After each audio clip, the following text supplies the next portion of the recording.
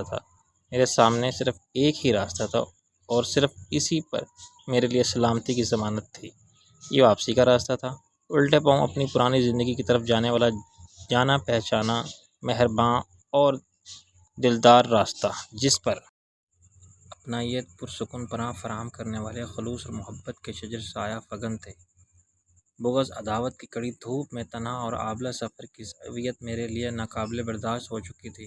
ہر سمت سے جہاں کے طلبگار دشمنوں کے حصار میں گھرے ہوئے، بے یار و مددگار رہ جانے والے اور موت کے خوف سے مسلسل فرار کی حالت میں جینے والے شاہ عالم کو آخر جینے کی کیا ضرورت ہے؟ اور کسے ضرورت ہے شاہ عالم کی؟ کسی کو بھی نہیں۔ وہ جیے یا مرے، غالب خستہ کے بغیر کون سے کام بند ہیں؟ لیکن خود شاہ عالم کے لیے بالآخر ایک حقیقی موت کو تسلیم کرنے میں سکون اور راحت ہے، کیونکہ اس کے بعد ہی شاہ عالم کے دکھ، ندامتوں کے عذاب اور پچھتاوے ختم ہوں گے اور پرانی زندگی جینے کا عذاب ختم ہوگا۔ وہ اپنے بچھڑے ہوئے ماضی سے سارے رشتے پھر استوار کر سکے گا۔ وہ پل ٹوٹ گیا ہے جو اس کے گزرے ہوئے وقت کو آنے والے وقت سے ملاتا تھا، اور شاہ عالم کے لیے جو وقت گزر رہا ہے وہ ایک آندھی کھائی جیسا ہے۔ میں نے ٹیکسی نکالی اور وقت تک میں کچھ پرسکون ہو گیا۔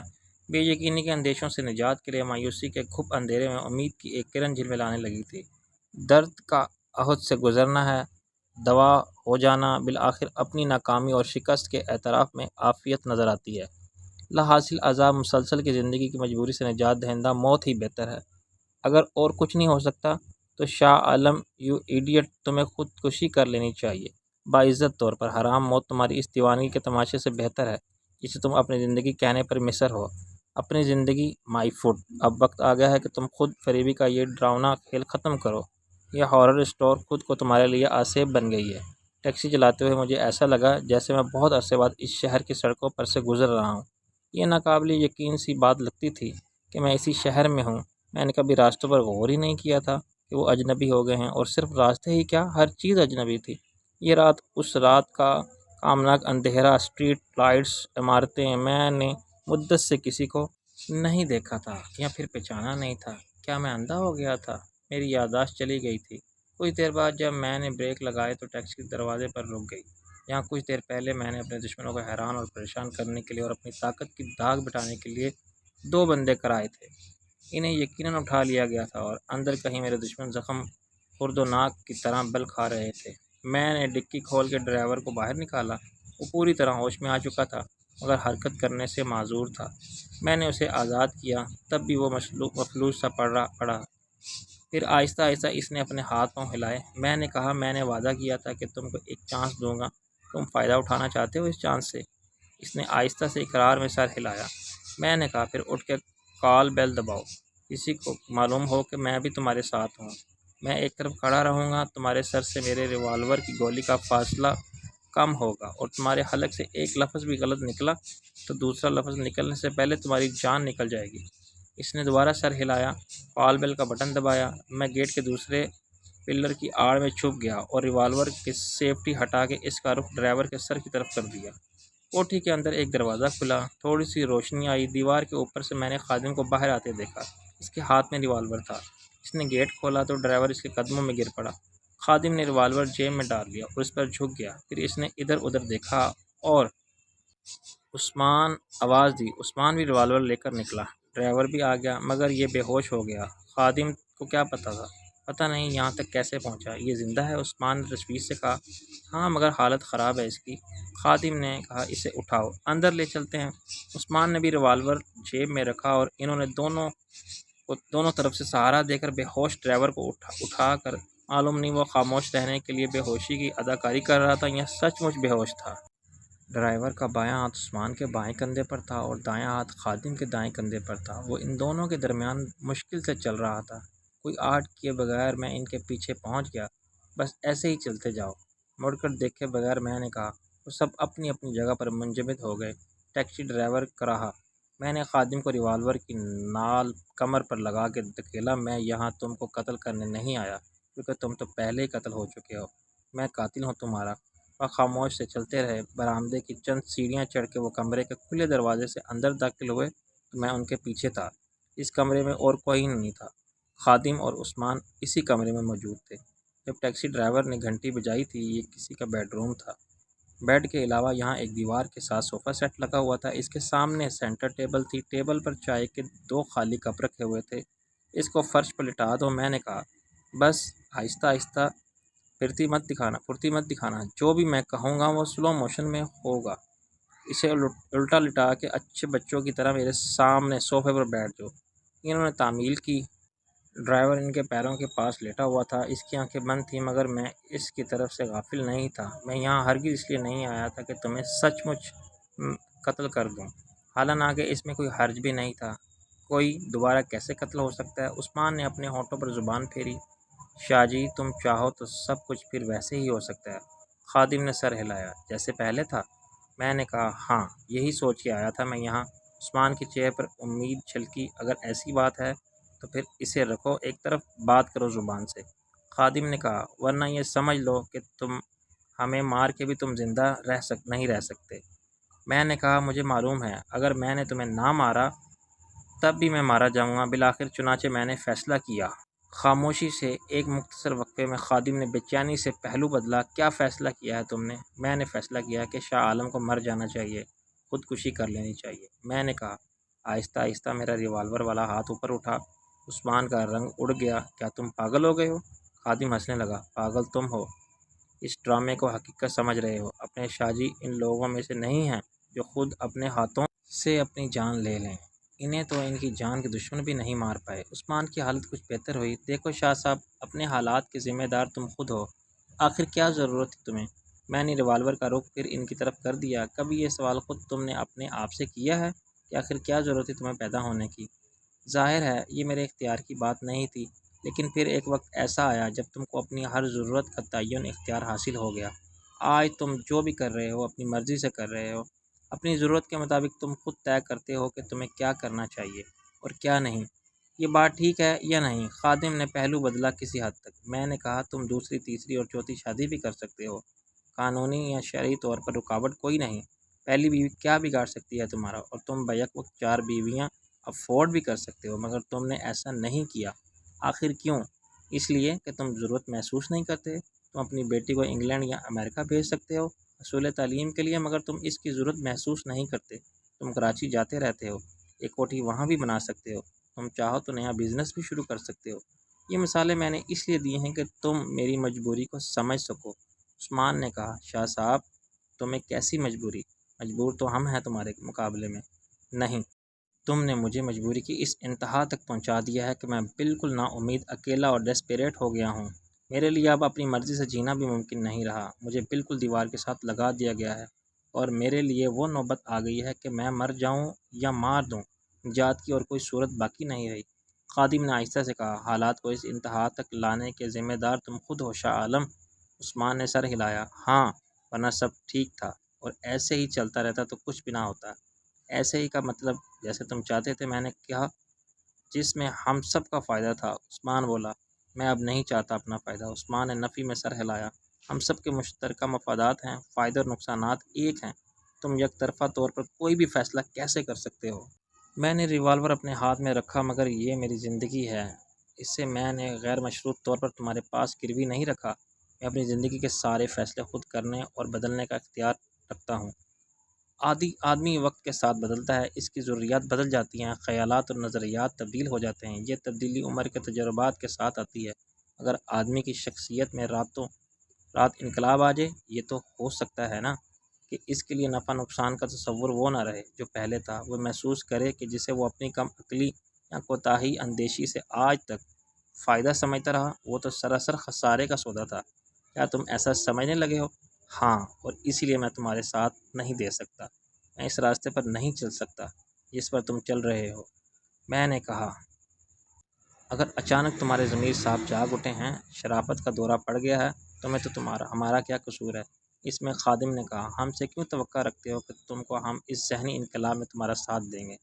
ہم نے ایسا کب کہا ہے؟ یہ پریشانی صرف میرے لیے ہے کہ تم مجھے چوائس نہیں دے رہے ہو۔ تم مجھ پر اپنا فیصلہ مسلط کرتے ہو کہ جیو تو ہماری طرح، ورنہ ہم تمہیں جینے ہی نہیں دیں گے۔ ہر شخص جینا چاہتا ہے شاہ جی، عثمان نے کہا، لیکن تمہارے اس فیصلے سے صرف ہم نہیں، اور بھی بہت سے لوگوں کا احساس عدم تحفظ کا شکار ہو گئے ہیں۔ یہ فنا اور بقا کا مسئلہ ہے ہمارے لیے بھی۔ خادم بولا۔ عثمان نے اس کی تائید کی، یار تم بچے تو نہیں ہو کہ تمہیں بات سمجھائی جائے۔ ایک بار اس راہ پر قدم رکھنے کے بعد واپسی ناممکن ہو جاتی ہے، اور تمہاری تو بات ہی مختلف ہے۔ تم بہت زیادہ جانتے ہو، تم کوئی عام آدمی نہیں ہو جو محدود علم رکھتا ہے، تمہارے پاس ایک پورے نیٹ ورک کے بارے میں انفارمیشن ہے۔ خادم نے کہا، ہمیں کیا معلوم تم سچ بول رہے ہو یا نہیں؟ پتہ نہیں، تمہیں ہمارے دشمن نے خرید لیا ہو۔ میں نے کہا، کیا میں اتنا کم قیمت ہوں یا ضرورت مند ہوں مجھے کوئی آسانی سے خرید سکے؟ کس چیز کی ضرورت ہے مجھے؟ میں اپنی وفاداری بدلنے کا خطرہ مول لوں؟ خادم نے کہا، پیسے کی ضرورت آدمی کو ہمیشہ رہتی ہے۔ سب سے دولت مند آدمی بھی یہ نہیں کہتا کہ بس بہت ہو گیا، آج کے بعد کمائی بند، باقی عمر لمبی تان کے سوئیں گے، عیش کریں گے۔ عثمان نے کہا، چلو ہم مان لیتے ہیں کہ حقیقت وہی ہے جو تم بتا رہے ہو، مگر یہ زیادہ خطرناک بات ہے۔ اگر تم لکیر کے اس طرف رہتے جس طرف ہم ہیں، اور ہم جیسے دوسرے بہت سے لوگ ہیں، تم ہمارا ساتھ چھوڑ کے اپنا کوئی دھندا شروع کر دیتے جس میں زیادہ کمائی ہوتی۔ تم کسی کے لیے نہیں، خود اپنے لیے کام کرتے۔ خود اپنا پاس کہلانے کی خواہش ایک فطری بات ہے، تو شاید ہمارے لیے اتنی پریشانی کی بات نہ ہوتی۔ خادم نے اس کی بات آگے بڑھائی، چور اگر ڈاکو بن جائے، ہیروئن کا اسمگلر زیادہ فائدے کے لیے اسلحہ اسمگل کرنے لگے، تو اس سے ڈرنے کی کوئی وجہ نہیں۔ ایک حمام میں سب ننگے تھے، دوسرے میں بھی سارے ننگے ہی ہیں، لیکن تم لکیر کے دوسری طرف چلے گئے ہو جہاں سب نے کپڑے پہن رکھے ہیں۔ میں نے کہا، اگر احساس زندہ ہو تو موقع ملنے پر طوائف بھی اپنا پیشہ چھوڑ کے شادی کر لیتی ہے، گھر میں بند ہو کے بیٹھ جاتی ہے۔ ایک حد ہوتی ہے ہر بات کی۔ میں ساری عمر احساس جرم کا عذاب نہیں جھیل سکتا۔ ہر جگہ ہر وقت پکڑے جانے کے خوف میں مبتلا رہنے سے میرا اعصاب جواب دے چکے ہیں۔ یہ محض ایک نفسیاتی خوف ہے، ورنہ ایسی کوئی خطرے کی بات نظر نہیں آتی۔ نیچے سے اوپر تک سب ہمارے ہی ساتھی ہیں، خواہ وہ قانون بنانے والے ہوں یا نافذ کرنے والے۔ خادم بولا۔ عثمان نے سر ہلایا، یار پاکستان میں آج تک کوئی پکڑا گیا ہے سوائے بے گناہ اور شریف آدمی کے؟ تم کچھ بھی کہو، میں نے گزشتہ چند ماہ کے تلخ تجربات سے بہت کچھ سیکھا ہے۔ میرے ساتھ کیا نہیں ہوا؟ قاتلانہ حملے تو سیاحت و ابدانوں پر ہوتے رہتے ہیں۔ اپنی اہمیت بڑھانے کے لیے وہ خود بھی اپنے اوپر قاتلانہ حملے کراتے ہیں، مگر مجھے تو قتل کر دیا گیا تھا، مجھے مار کے میرا ظاہر تک بنا دیا گیا تھا۔